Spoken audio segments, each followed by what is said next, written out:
Bom dia a todos, tudo bem com vocês? Vamos então com o quarto episódio do nosso podcast, Resposta para Tudo. Hoje a pergunta escolhida foi a seguinte: os medicamentos para obesidade, eles são úteis? Então, essa pergunta eu acho que é muito interessante que a gente discuta ela a fundo, porque nós estamos tendo cada vez mais novas opções no tratamento da obesidade. Nós ficamos muitos anos sem melhores opções para o tratamento, tá? Então, desde o final do século XX, começo do século XXI, com a sibutramina, com o Orlistat, nós ficamos um longo período sem bons medicamentos. Tivemos o Rimonabant no final da década de 2010, por volta de 2008, 2009, mas que foi suspensa a comercialização. E desde então, nós ficamos um longo tempo sem novas opções para o tratamento da obesidade. Até que surgiram os chamados análogos de GLP-1. O que eles significam? São os medicamentos utilizados por via injetável, que inicialmente foram estudados para diabetes e que em seguida foram aprovados para o uso da obesidade, que é o caso da liraglutida. A liraglutida é uma injeção feita diariamente, tá? Cujo nome comercial é Saxenda. E esse medicamento, ele tem algumas características que valem a pena a discussão. O primeiro deles é que eles são medicamentos muito seguros, tá? Isso é muito importante no tratamento crônico. E, além disso, o Saxenda ele tem uma redução de peso maior do que do placebo. O que significa isso? Todo estudo clínico, para ter benefício, ele tem que ser comparado com um grupo placebo que não usou a medicação ativa, tá? E eles mostraram diferença significativa. Isso quer dizer o quê? Puxa, Saxenda emagrece. Sim, vamos discutir mais isso. Mas a verdade é que desde então, dessa aprovação, nós tivemos um certo maior interesse da sociedade médica em começar a tratar a obesidade como a doença que ela é. Aí nós tivemos o lançamento da semaglutida, também inicialmente para o diabetes, e nos Estados Unidos já está sendo aprovada também para a obesidade. No Brasil ainda não há essa aprovação, apesar de já estar sendo usado largamente pela chamada estratégia off-label, aquela que não consta na bula ainda. Eu vou discutir os resultados desses estudos, tá? E agora nós já temos a previsão de nos próximos meses até o lançamento da tirzepatida, tá? Que é um medicamento análogo duplo, mais potente, portanto, que liraglutida e semaglutida. E esse medicamento ele promete um resultado muito interessante, tá? Comparável ao da cirurgia bariátrica. Pois bem, então aqui começa a minha resposta. Os medicamentos para obesidade eles são úteis? Sim, tudo que vier nos auxiliar a controlar essa doença é útil, tá? Mas, em primeiro lugar, na nossa discussão, eu queria dizer o seguinte: o mais importante no nosso tratamento, o que é? A consistência dessa redução do peso.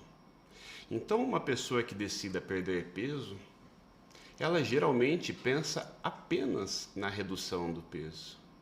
E ela não pensa que esse peso terá que ser mantido em seguida. Por quê?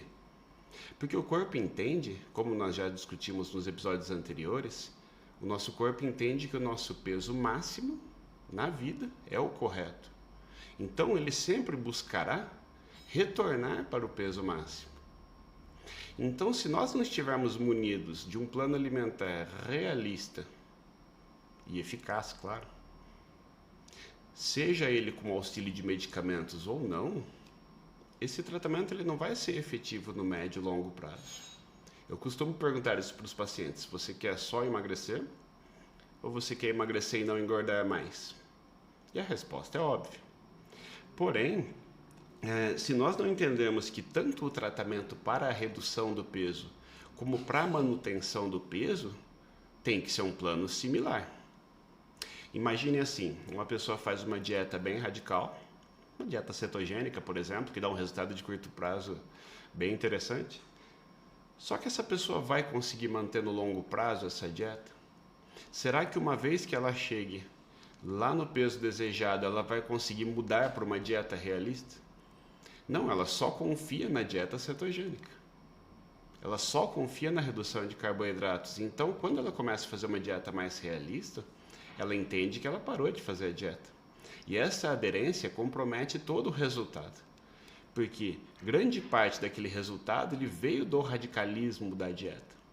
Então, quando eu quero fazer uma estratégia, um plano alimentar para a redução do peso, esse plano ele tem que ser realizado com o objetivo de sempre nos mantermos nele. Não faz sentido algum eu ter um plano para perda de peso e outro para manutenção. A grande verdade é, o que nos anima durante o emagrecimento é justamente ser premiado pelo resultado. Então, por isso que tantas pessoas se seduzem com a restrição de carboidratos, é pelo seu resultado de curto prazo. Mas também o radicalismo coloca a pessoa numa aderência mais heróica. Vamos dizer assim, eu gosto de chamar esse tipo de dieta heróica. Aquelas de Réveillon. Quando agora eu vou tomar uma atitude e a gente faz por 8 dias, fura e já para de novo. Então, esse tipo de dieta chamada heróica, obviamente ela pode ser útil. Mas qual é o risco da tentativa de perder peso? Isso é pouco discutido até. Na verdade, será que é seguro tentar perder peso inúmeras vezes?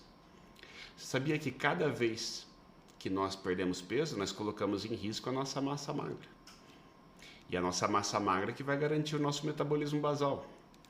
Então, o que nós observamos em pacientes com mais idade, que já tentaram inúmeras vezes reduzir o peso? Essas pessoas, em cada tentativa, se não tivesse sido acompanhado de um exercício aeróbico e resistido, musculação, por exemplo, essa pessoa inevitavelmente sofrerá uma perda de massa magra. Assim como as pessoas submetidas à cirurgia bariátrica. É visível que a redução de massa magra é um dos grandes problemas na perda de peso. Então, se essa pessoa ela não pensar na consistência desse plano de redução do peso, caso ela recupere o peso, a próxima tentativa será ainda mais difícil, porque ela já não terá a mesma massa magra da tentativa anterior. Então, não vale a pena a pessoa tentar sem já pensar em como que será feita a manutenção desse peso. Tá? E aí eu entro no seguinte ponto. Se eu tenho um risco de tentar inúmeras vezes perder peso, se eu pensar primariamente em me manter magro no futuro, será que não seria mais inteligente? Isso faz a redução de peso inicial não ser tão rápida, mas ela pode ser bastante animadora. Geralmente nós conseguimos cerca de 4 a 6 quilos por mês de redução de peso com uma dieta hipocalórica, isso sem medicação alguma.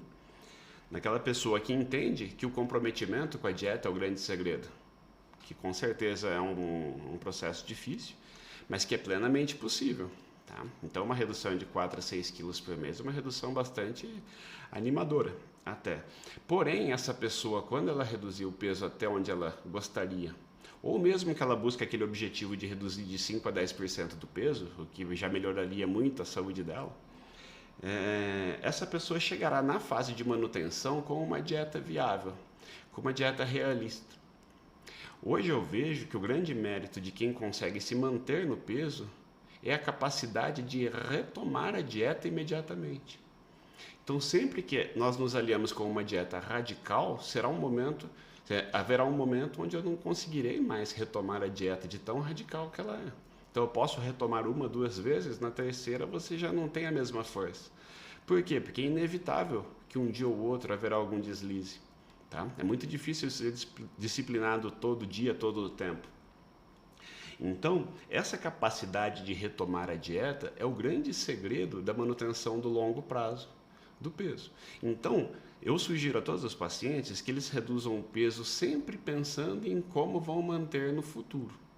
E aí eu entro nos medicamentos. Será que eles são tão úteis? Primeiramente, eu disse que eles são úteis, mas será que eles são tão úteis? Por que eu digo isso? Na minha opinião, remédio bom é aquele que faz o serviço sozinho. Então, como é que a gente destrincha essa história melhor? Vamos pensar que eu prescrevo um anticoncepcional para paciente. mas eu recomendo, mas eles não podem ter relação sexual, senão se engravida. Aí essa pessoa vai olhar para mim e falar assim, eu vou tomar por quê então o remédio? Então a verdade é que o remédio ele tem o objetivo de poder ter relações desprotegidas com efeito anticoncepcional. De nada adianta eu prescrever um medicamento e recomendar que essa pessoa não tenha relação. Aí eu acrescento, esse medicamento ele custa mais de R$500 e ele é injetável. Aí que a pessoa não vai querer usar mesmo. Tá? Então isso eu gosto de enfatizar, porque é o que nós estamos vendo na obesidade. Tá? Se nós tivermos um remédio bom, será aqueles que farão o efeito da redução de peso isoladamente.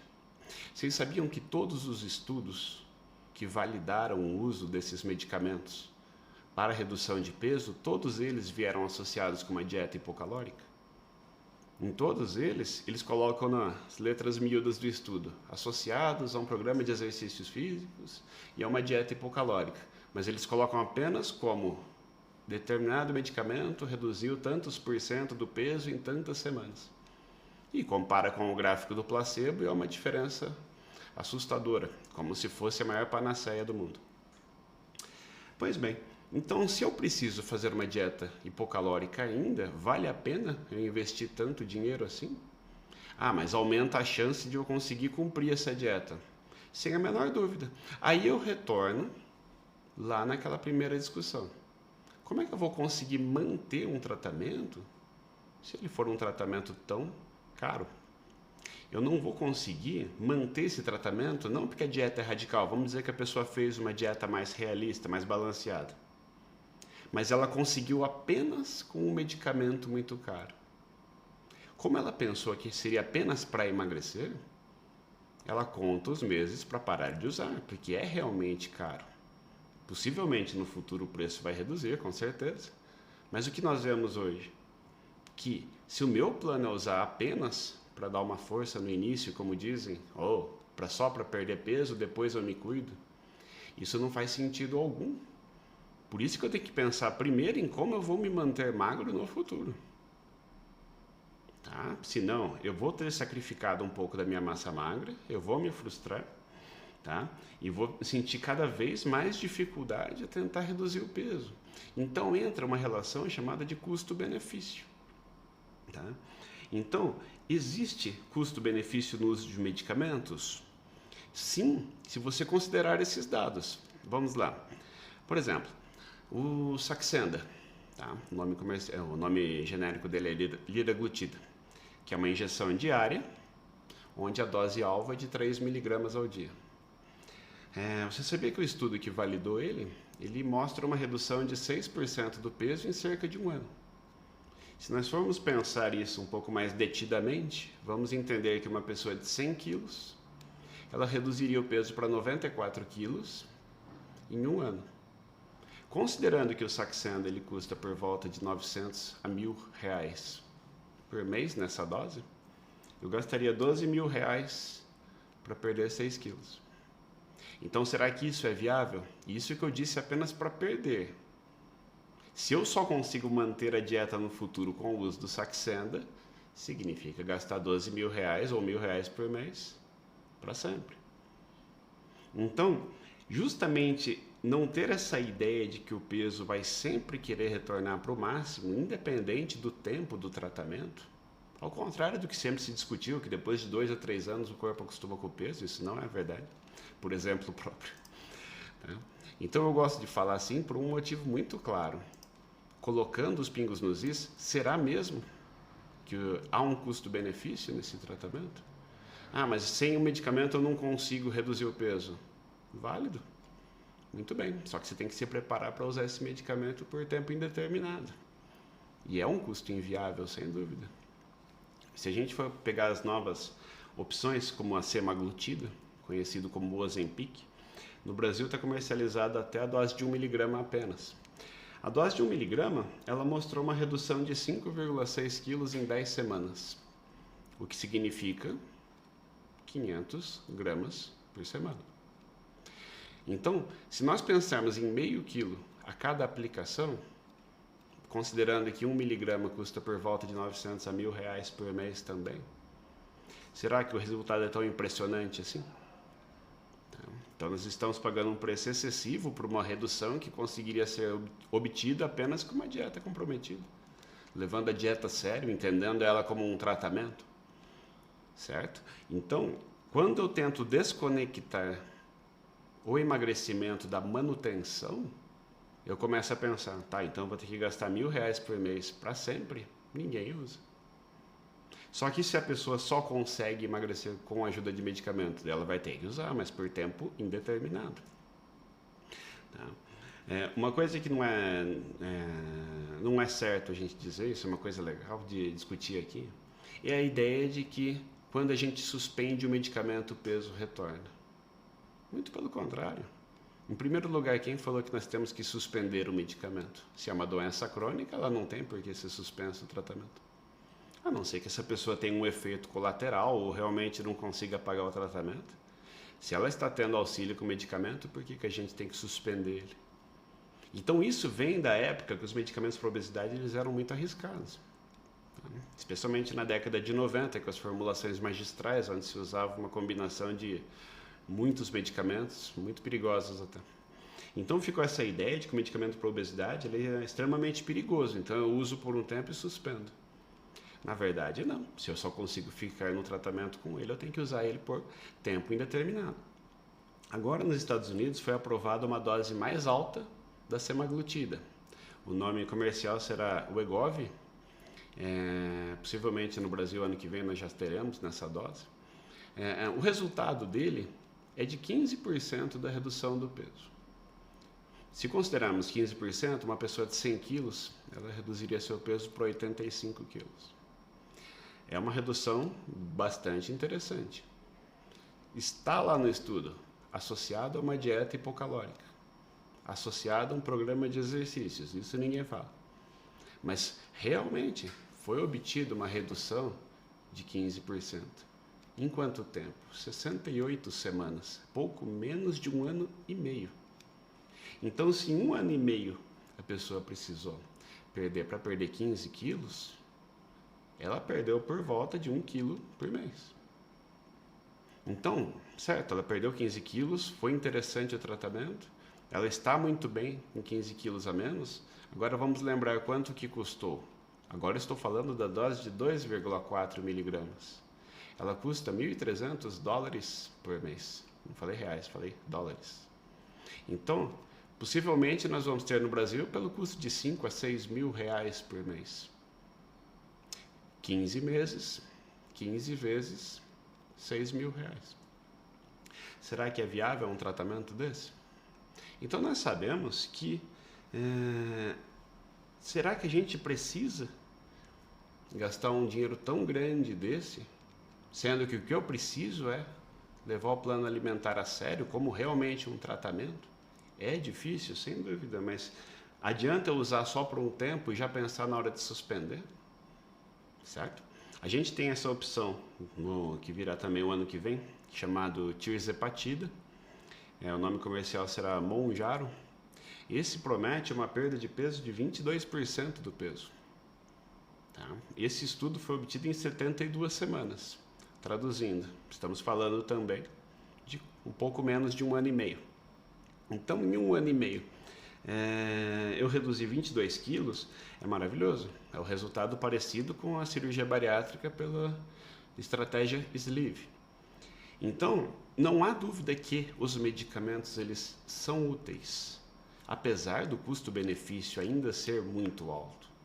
Quando esses medicamentos eles começarem a ser mais acessíveis, nós vamos ter uma revolução no tratamento da obesidade. As pessoas vão começar a entender que a obesidade é realmente uma doença e não é simplesmente desleixo. Então, esse ponto é o mais importante. As pessoas só entenderão a obesidade como doença no momento que existir um medicamento que emagreça só com o seu uso. Será que alguém faria algum estudo clínico só com o uso do medicamento, sem qualquer dieta? Será que haveria alguma diferença? O que eu mais vejo no consultório são pacientes frustrados, porque esse tipo de medicamento você consegue comprar sem receita. E a pessoa aposta, porque hoje, como nós temos muita informação na internet, é só você pesquisar como aplica vai na farmácia, compra e aplica. O que acontece? Muitos e muitos pacientes chegam aqui falando, para mim não funcionou. Então, será que se eu colocar isso num contexto de estudo clínico, será que para alguém funcionaria sem a dieta? Então, o que é vendido é de que há um tratamento para obesidade que não é a dieta. Isso ainda não existe. Na prática, quando nós tivermos os 2,4 miligramas por semana de semaglutida, quando nós tivermos a tirzepatida até 15 miligramas, pode ser que esses medicamentos só com o uso tenham redução de peso, tomara. Mas o que a gente sabe é que todos esses resultados, que se formos pensar mesmo na tirzepatida, 22 quilos em 72 semanas, dá um pouco mais de 1 quilo por mês. Também por um preço parecido, cerca de R$6.000 por mês. Isso é viável? Será que nós não conseguimos perder com uma dieta bem feita cerca de 4 quilos por mês? Será que eu preciso gastar R$6.000 para perder 1?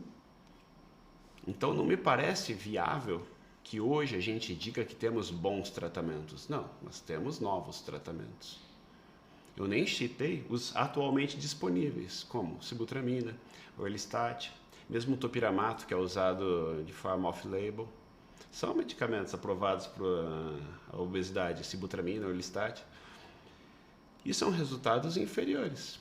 Pelo menos a sibutramina custa por volta de R$50 a R$60. Tá? Tem seus riscos, para isso que serve a gente fazer uma avaliação médica criteriosa para usar com os pacientes corretamente. Tá? Só que a sibutramina ela tem receita controlada. Então, nesse grupo de pacientes, se ele souber usar, é um medicamento que pode ser bastante útil, sim. O orlistat ele é útil na minha prática para aquele paciente para manutenção do peso, porque ele desde o início usa, continua usando na manutenção e ele consegue persistir no peso por mais tempo. Mas ele não é muito útil durante a fase de emagrecimento. Tá? Então, em algum grupo de pacientes, especialmente nas senhoras com mais idade, é um medicamento que pode nos ser bastante útil. Tá? Então, assim, o que eu quero dizer com esse episódio hoje é que a resposta para essa pergunta, medicamentos para obesidade, eles são úteis? São, sem dúvida. Serão cada vez mais. Assim que eles forem mais acessíveis no longo prazo, sendo que eles consigam resultados sem depender do comprometimento com uma dieta. Nesse momento, os medicamentos serão a salvação de muitos pacientes. Então, hoje eu vejo até alguns colegas condenando o uso de medicamentos.